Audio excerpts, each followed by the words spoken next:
At the atomic level, the physical universe is constantly breaking down. An unstable atomic nucleus loses energy, sheds mass, and transforms into a stable structure.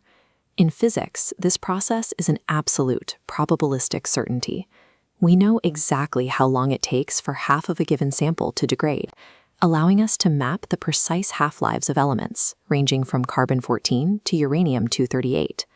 A single atom does not negotiate its decay. It makes no active choices, and its breakdown is entirely uninfluenced by the state of the atoms surrounding it. You can freeze a radioactive isotope, crush it under immense pressure, or submerge it in acid. The rate at which it decays remains exactly the same. Breakdown in physical systems is an immutable, exogenous fact of nature. It operates on a fixed timeline that we can model with absolute mathematical certainty. Human institutions are designed for the exact opposite outcome. Organizations are built to solve collective action problems, establish rules, and create self-stabilizing structures that endure. Yet, these highly optimized structures routinely fail. Entire organizations collapse, freeze, or rot away without a single external shock, budget cut, or environmental shift. Sociologists define this phenomenon as endogenous decay. The organization degrades from the inside out, driven entirely by internal psychological and cultural shifts among the people operating it. To understand why this happens, we have to look at the mathematical certainty of physical decay against the cognitive vulnerabilities of human institutions. Physical matter degrades predictably because the rules governing it cannot change. Social systems collapse because the human mindsets operating them constantly shift. We model exponential decay in physical matter using this first-order differential equation. The rate of change depends on the number of atoms present, multiplied by lambda. Precise analytical tone. Lambda is the decay constant. For any given element, this is a fixed, unchangeable value.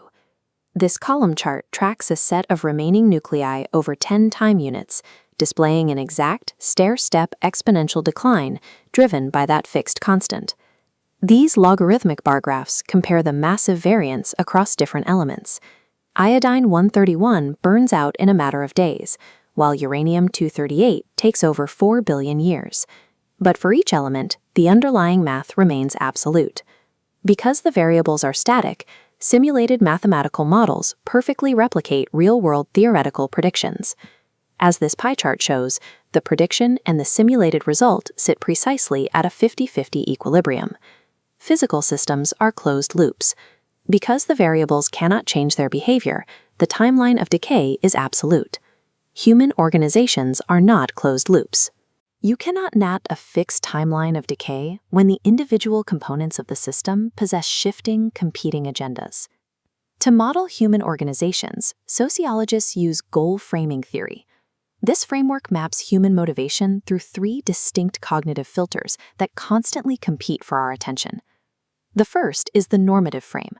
This is the drive to do the right thing, to follow the rules and maintain the collective stability of the organization. The second is the gain frame. This filter sensitizes individuals to opportunities for personal resource accumulation, focusing their attention on money, status, or promotion. The third is the hedonic frame. This prioritizes immediate satisfaction, focusing entirely on avoiding pain, minimizing effort, or seeking instant gratification. The core vulnerability of any human institution is that the normative frame is neurologically the weakest of the 3. It requires constant institutional support, or the brain naturally allows the gain and hedonic drives to crowd it out.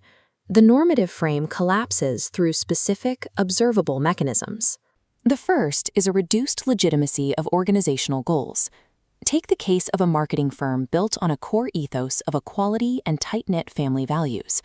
Over a 3-year period, the CEO pushed for rapid, aggressive expansion, resulting in massive pay disparities and the erosion of the small company culture. Employees interpreted the CEO's actions as greedy and hypocritical. Once the leadership's behavior contradicted the stated values, the employees stopped viewing the organization's goals as legitimate. Their normative drive was dismantled. The second mechanism is reduced normative motivation. In this scenario, the belief in the mission remains strong, but the physical and emotional capacity to execute it fails. researchers tracked volunteers at a sexual assault center who repeatedly dropped out of the organization despite a deep, genuine belief in the mission. Volunteers expected to feel good about their work, but the organization provided no internal support to help them process feelings of pain and self-doubt. The hedonic drive to avoid emotional pain simply overpowered their normative commitment to the cause.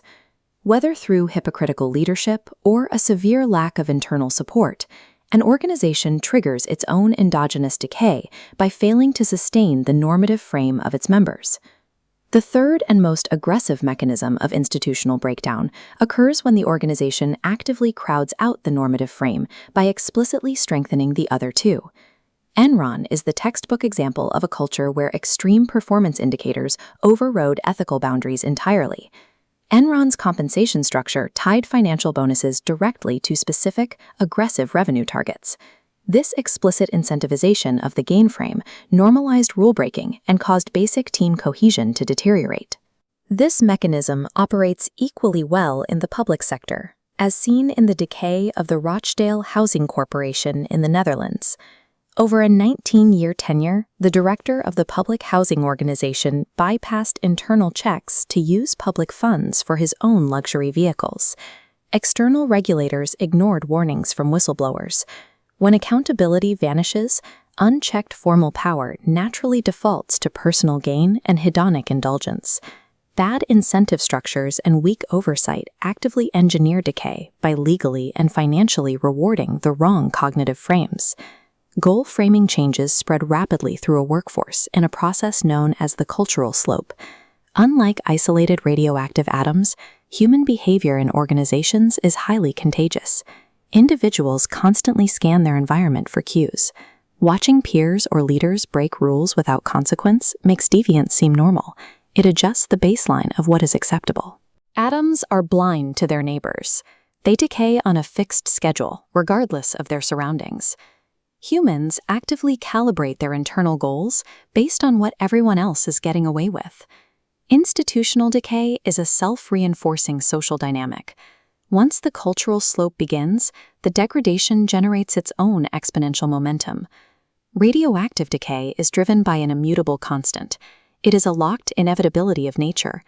Institutional decay is an endogenous risk, driven entirely by the natural fragility of human psychology.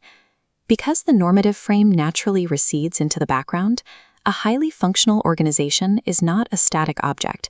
It is an ongoing state of resistance. Institutional maintenance requires a relentless, active effort to fight the natural gravitational pull of personal gain and hedonic retreat. An institution only survives if its internal checks, balances, and cultural cues are deliberately calibrated to fight its own endogenous decay.